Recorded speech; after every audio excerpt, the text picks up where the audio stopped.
دانوستانی ناڕاستەوخۆ لە نێوان ئەمریکا و کۆماری ئیسلامی ئێران کە بەناوبژیوانی قەتەر و پاکستان بەڕێوەچوو گەیشتووەتە قۆناغێکی هەستیار و بووە هۆی ڕاگەیاندنی ئاگربەستێکی سەربازی کاتی بۆ ماوەی یەک هەفتە دوای پێکدادانەکانی چەند ڕۆژی ڕابردوو. ئەم هێورکردنەوەیە لە کاتێکدایە واشنتۆن یادی 250 ساڵەی سربەخۆیی وڵاتەکەی دەکاتەوە و تاران گەورەترین ڕێڕۆسمی بە خاکسپاردن بۆ ڕێبەری کۆچکردووی عەلی خامنەی ساز دەکات. پرسیاری سەرەکی لە نێوان ناوەندە دیپلۆماسیەکاندا ئەوەیە ئایا ئەم ئاگربەستە کاتیە تەنیا بۆ تێپەڕاندنی کاتە بۆ ئامادەسازی بۆ جەنگێکی گەورەتر لە داهاتوودا یاخود سەرەتایەکە بۆ کاراکردنی هەڵی گەرمی پەیوەندیەکان و ڕێگری لە تەقینەوەی سەربازی گەورە. بەپێی سەرچاوەکانی هەواڵ لە پشت پەردەی ئەم تێگەیشتنانە واشنتۆن لە ڕێگەی نێردە تایبەتەکانیەوە کۆشنەر و ویتکۆف پەیامێکی ڕوونی ئاڕاستی تاران کردووە. پاراستنی ئاسایشی گەروی هورمز مەرجی سەرەکیە بۆ بەردەوامی هەر ئیمتیازێکی دارایی و ئەتۆمی.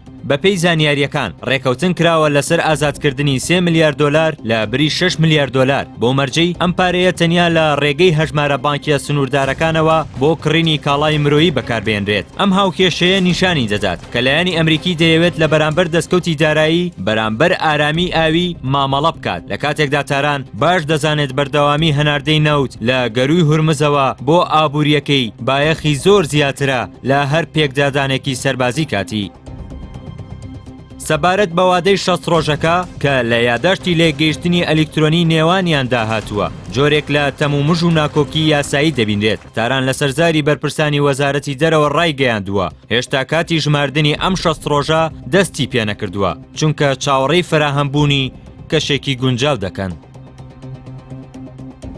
لە بەرامبەردا لە واشنتۆنەوە دەنگۆی ئەوە هەیە دۆناڵد ترامپ ئامادەیە ئەم وادەیە بۆ 90 یان 200 ڕۆژی دیکە درێژ بکاتەوە بە مەبەستی سەقامگیرکردنی بازاڕەکانی وزە. چاودێران دەڵێن ئەم جیاوازیە لە دیدگادا نیشانی دەدات لایەنی ئەمریکی گەشتبینانەتر سەیری دۆخەکە دەکات بۆ دەستکەوتی ئابووری، بەڵام ئێرانیەکان بە هۆشیاری و گومانەوە هەنگاو دەنێن. لە ڕوانگەی استراتیژیەوە شارەزایان پێیان وایە هەردوو لای ئێستا پێڕەوی سیاسەتی پاراستنی دۆخی ئێستا دەکەن. ئەم جۆرە لە دیپلۆماسی وەک کیسەڵ بەسستی دەڕوات و لە هەر ساتێکدا ئەگەری داڕمان یا خۆت تەقینەوەی هەیە.